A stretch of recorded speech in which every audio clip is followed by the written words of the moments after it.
the so-called high context culture and low context culture means in the high context culture, normally it means culture has very long heritage and long history.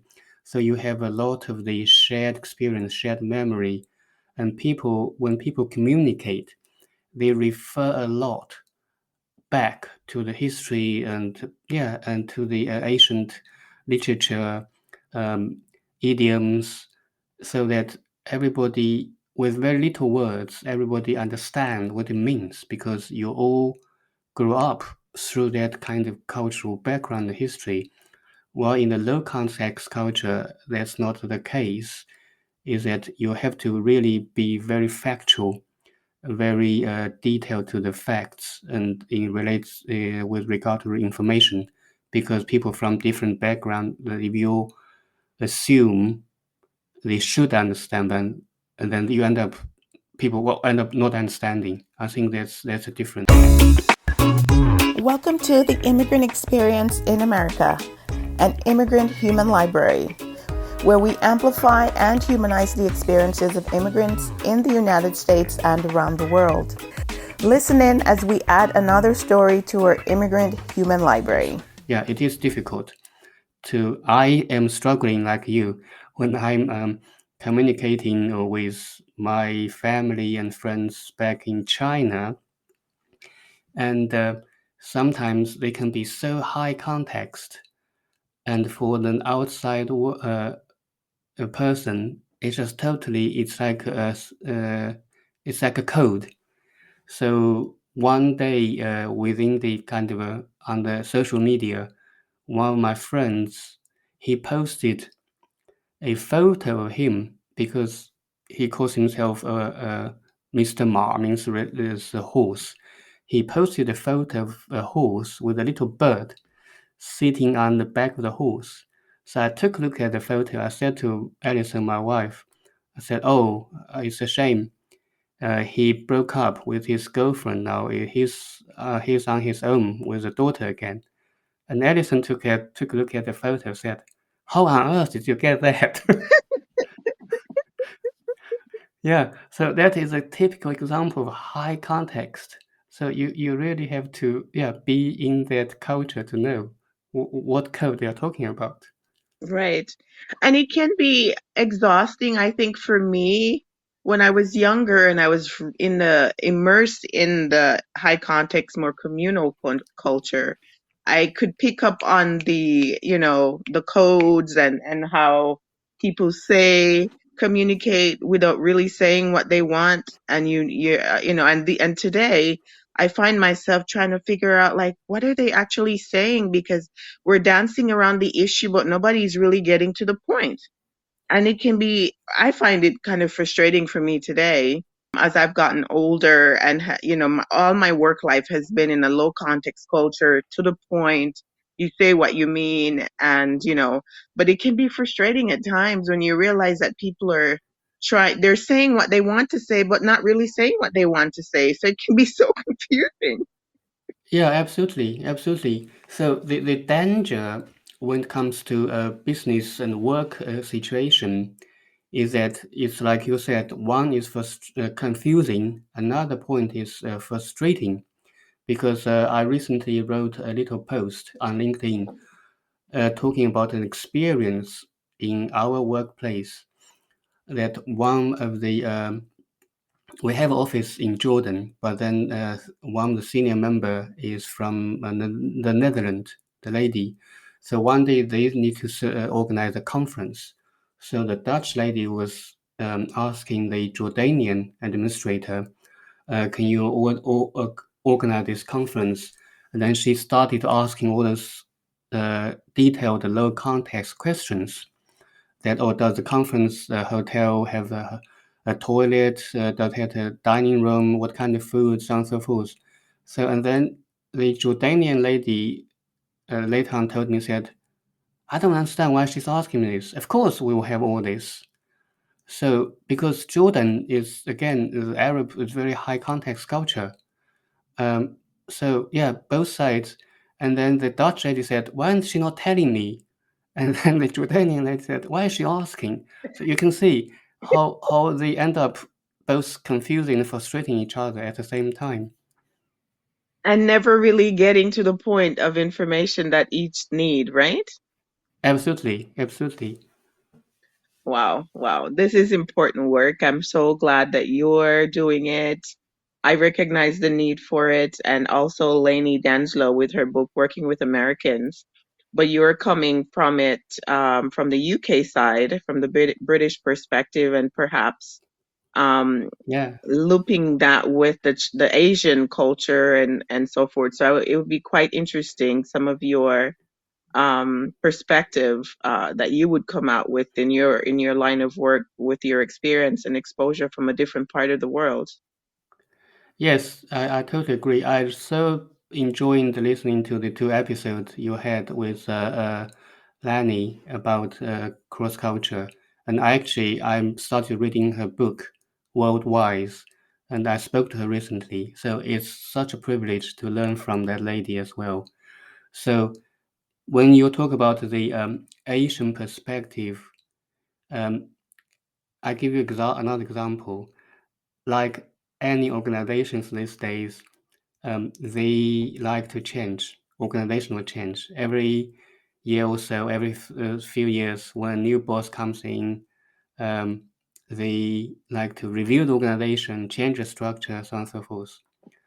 So recently, we are going through quite a few changes within our own organization. So it all of a sudden struck me that deep down, I'm still Chinese in some ways.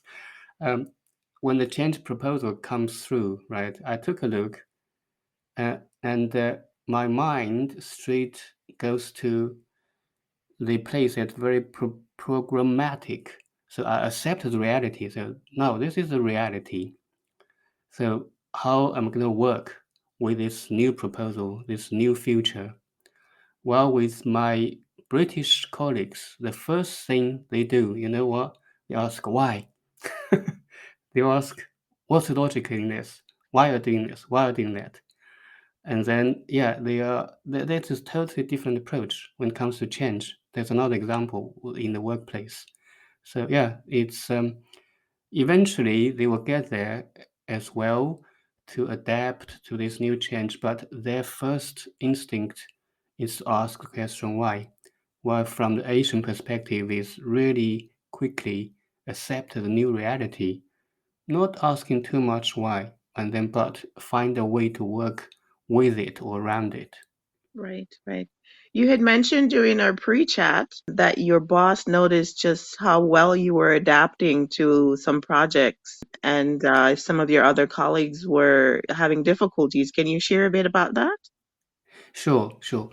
Um, that is referring to the issue when we need to conduct business from different culture. We need to know the way we connect with each other and the way we build trust with each other. So when I need to work with our Asian colleagues, African colleagues, I spend quite a lot of time just to build the relationship so that we know each other, the people first. Because, you know, in relationship based culture, you need to have the relationship first before you do the business. While in a task oriented culture like British culture, you just go straight into the task. I assume US might be similar because it's kind of similar root Anglo-Saxon culture. Yes, I agree. Very low context, task Yeah, oriented, and relationships come later. you can't just arrange a meeting without knowing each other, just say hi, and then like within a minute you dive straight into the point and discuss the issue. Yeah, 15 minutes, 30 minutes later, it's done. But with a different relationship-based culture, you really need to just spend time. So, for example, if I were to want to start working with them, my first meeting, an hour meeting or half an hour meeting at least, I might not talk about work at all. I just talk about getting to know each other, tell each other our life story, asking about the family. and then exchange a few jokes is appropriate ones, of course, and then just connect them at the human level, and then later on you talk about work, and everything just goes very smoothly. So that's why my boss said, "How did I do it?" Is because I need to spend time to connect and build relationship with those people who are from relationship-based culture first.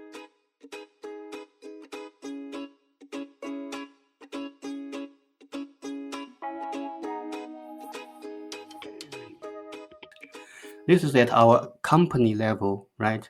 I remember the other example I shared with you in our pre-chat is, I believe it's last year, President Biden went to the Arab states. I think they have a OPEC meeting, the oil production countries. Mr. Biden went there, met with them, and asked them to increase the oil production.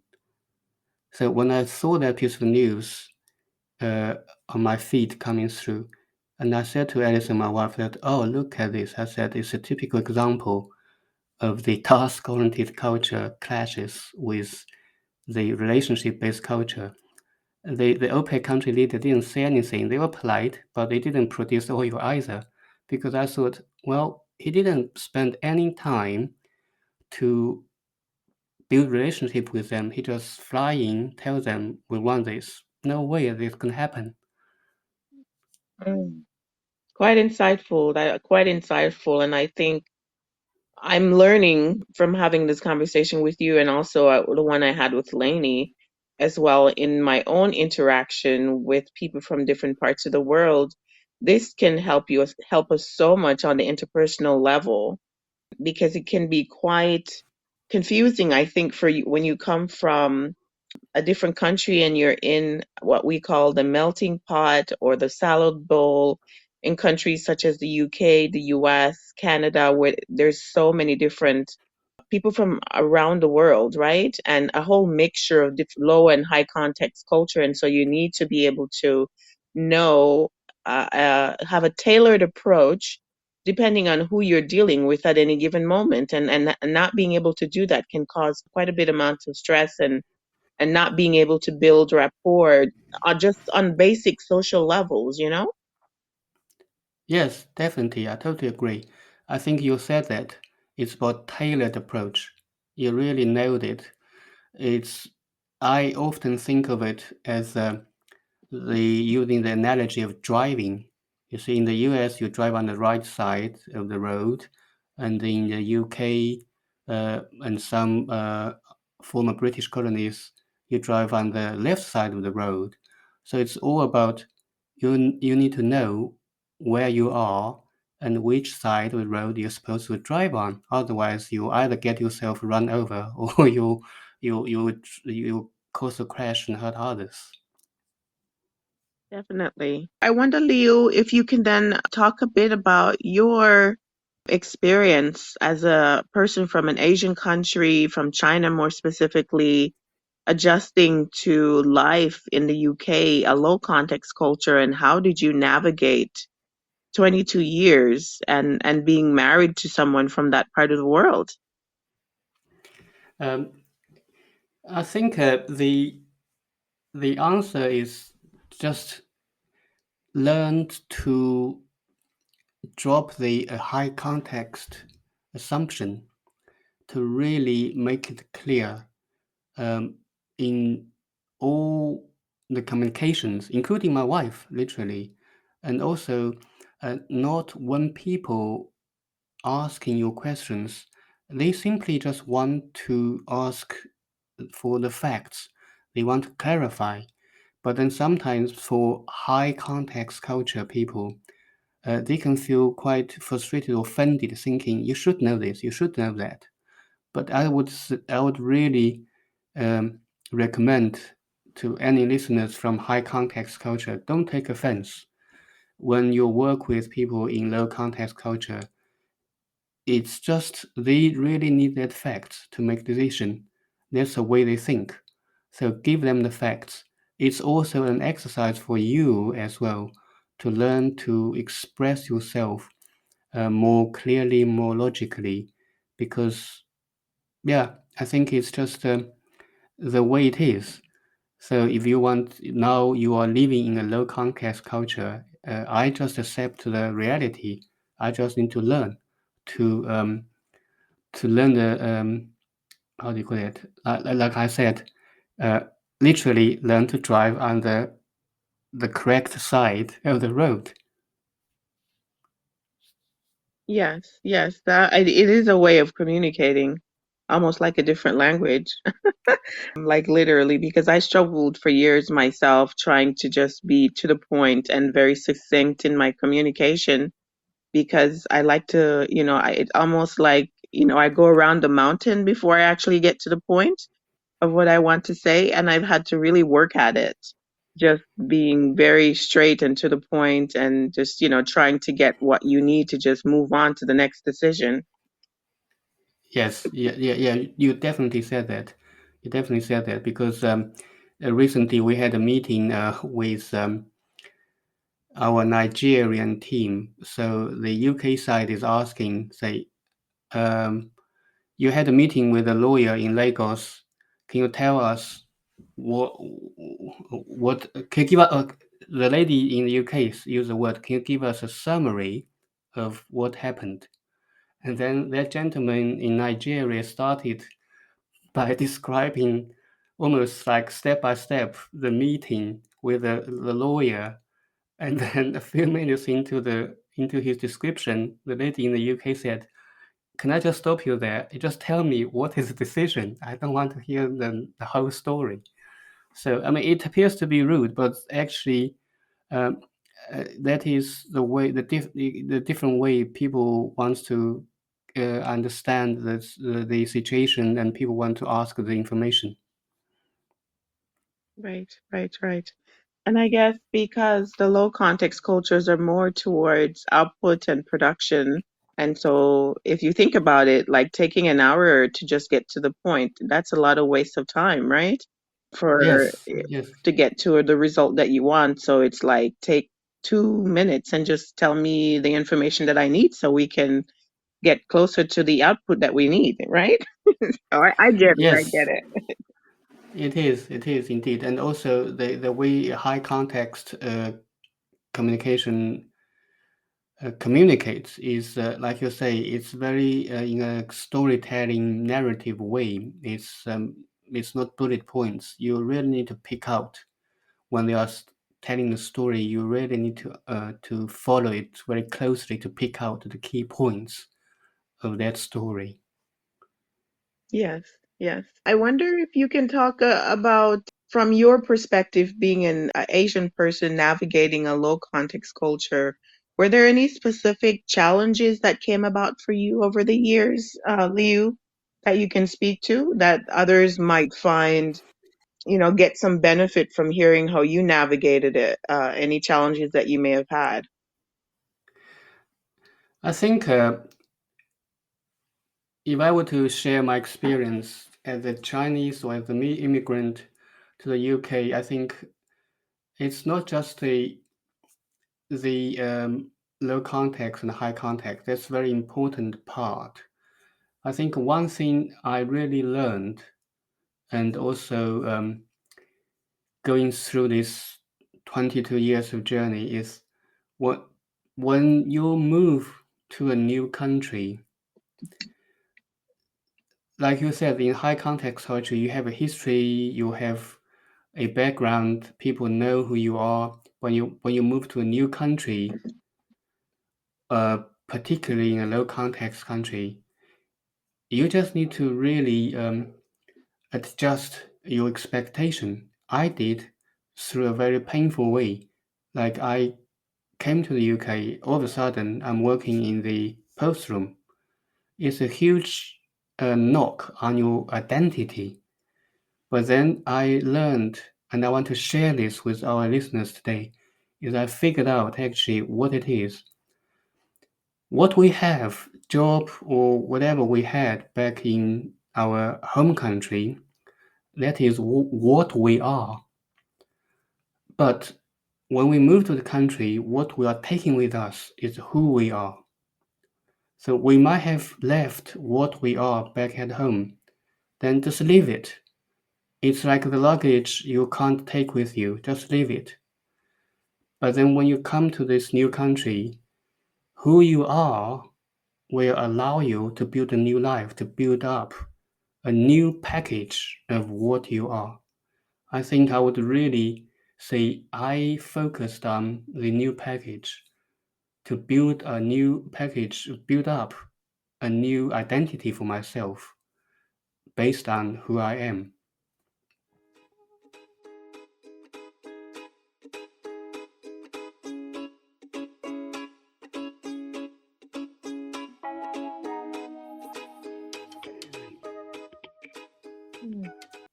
Do you think that you are a stronger person now versus if you had remained in China in that context and 22 years later still working in the environment that you were working? Do you find that it has benefited you adjusting and adapting and now forming a new identity? Definitely, I think the universe works in a mysterious way. I can't say that if I stayed in China, my life would be X, Y, and Z. I can't say that. But what I can say is moving to the UK and the journey through this immigration journey definitely made me stronger. Particularly now, I look back at that 3 years working in the post room. It's really a character building exercise. It really taught me a lot of things. So, but I didn't just accept the reality. I believed in myself. I knew I'm capable of doing a lot more than that. And I knew one day I will leave that place. I really remember that moment. I was working in the post room one day and I stood there, just had this epiphany moment. I thought, if I were to leave this organization one day, I will never leave from the post room. And but you can't just dream about it. You need to put it in practice. So that's what I'm saying. The part of how to build a new package of what you are also needs to work on a something that allow the new country to measure you, to know where to place you. So in my case, I went straight into study while working full time. I studied for 16 years with the university. In the UK, you have this university called Open University. So they allow people to study while in full-time employment. So I studied 16 years to get my second degree and another master's. So that allowed people to be able to measure you somewhere. So yeah, I think this is definitely a journey has taught me a great deal of things. I wonder, I'm not sure if you'd like to share, but how did you handle any biases that you may have dealt with from different communities, them trying to understand who you are, the way you communicate, maybe pronouncing your name? Did you feel that you needed to change to fit in any particular box? I know you shared a post on LinkedIn a few days ago about people who, or maybe it was me coming across a post where someone said, they've had to change their name just to adapt to certain environments. And I wonder That's right. how, That's right. right, yeah. So how have you dealt with biases or dealing with people who perhaps because of cultural differences just did not understand you or found it difficult to pronounce your name?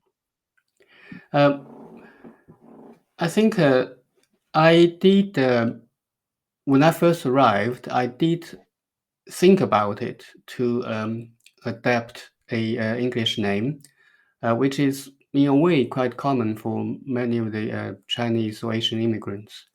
But then for some reason, I just decided not to. I thought actually that is part of me, that is part of my identity and part of who I am. I mentioned the concept who I am. So I don't want to do that.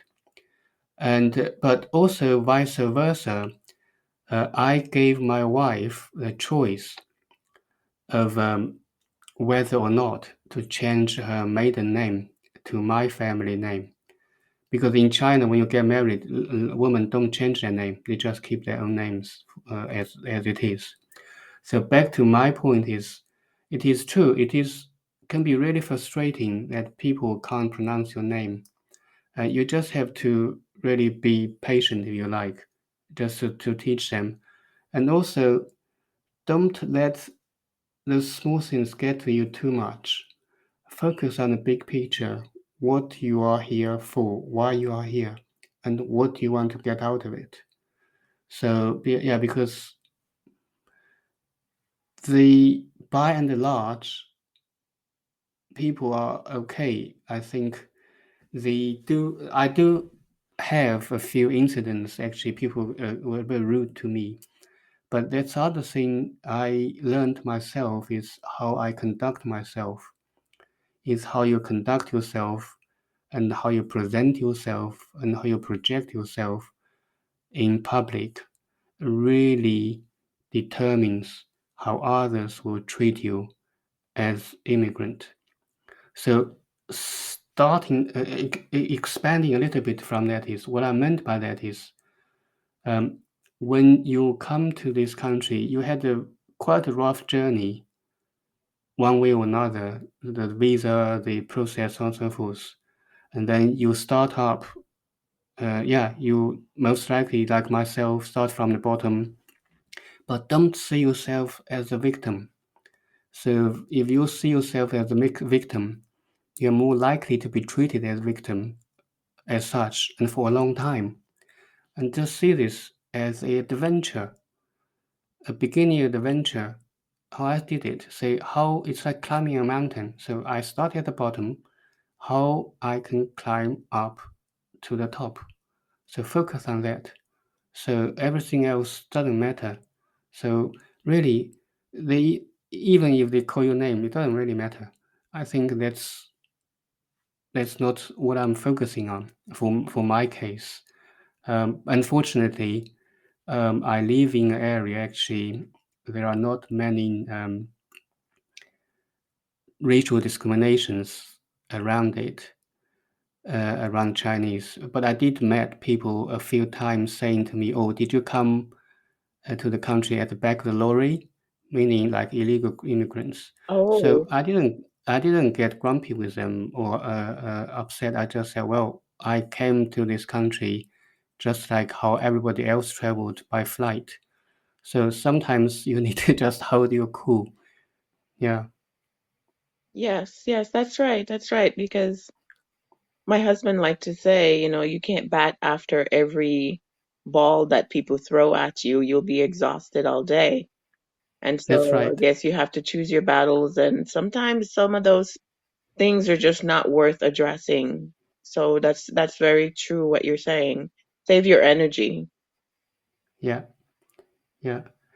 And the other thing I really think I would like to share with our listeners from the cultural perspective is that it doesn't matter which culture you come from or which country you are moving to, US, UK, or whichever country, or the other way around. Because, like you say, nowadays many people from US, from Europe also move to other countries to work, to live. My suggestion is say, don't compare your own culture with the new culture from the angle of which one is better, which one is worse.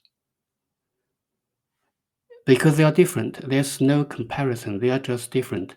If you compare these two cultures from the angle of trying to figure out which one's better, you, as an immigrant, you're likely to end up into two situations.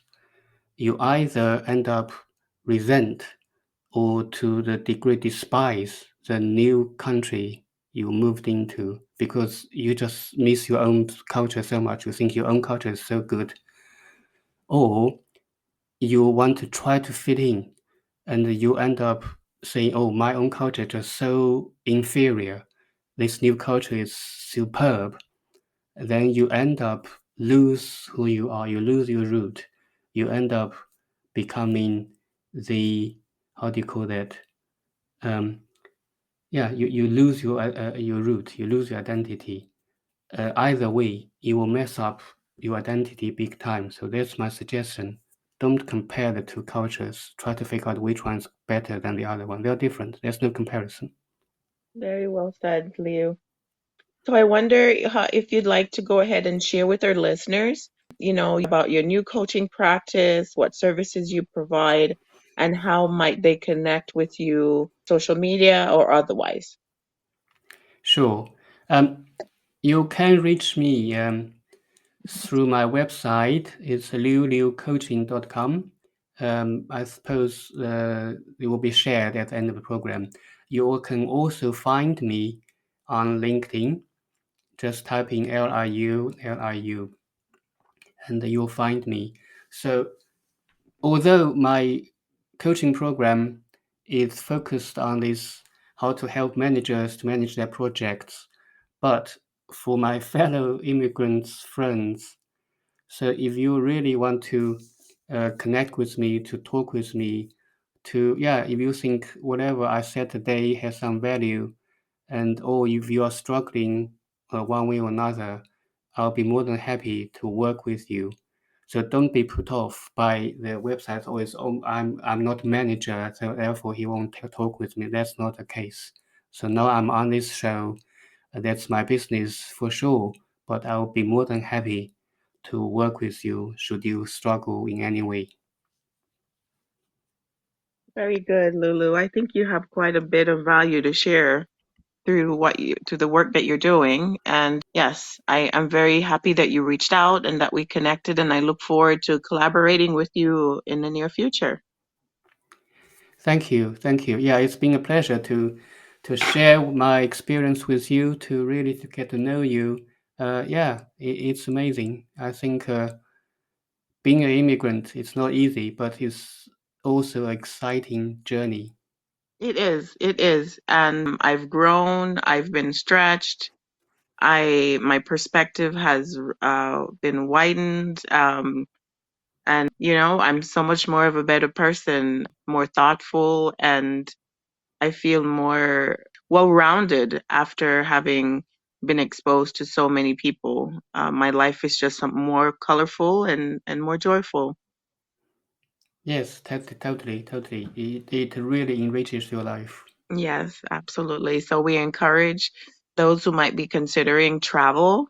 Perhaps the stories that you're hearing on this show will help you deliberate and decide which country might be best for you and to get ideas about how to make that move, as well as, what to expect and in the experience that others are having as you move, or as if you're already overseas, how to then make sense of some of the emotions and behaviors and maybe confusion that you might be experiencing, because it can be confusing trying to make sense of the new world that you're in. But take it one day at a time, and we hope to continue to bring value and stories to continue to encourage you. So walk good, take care.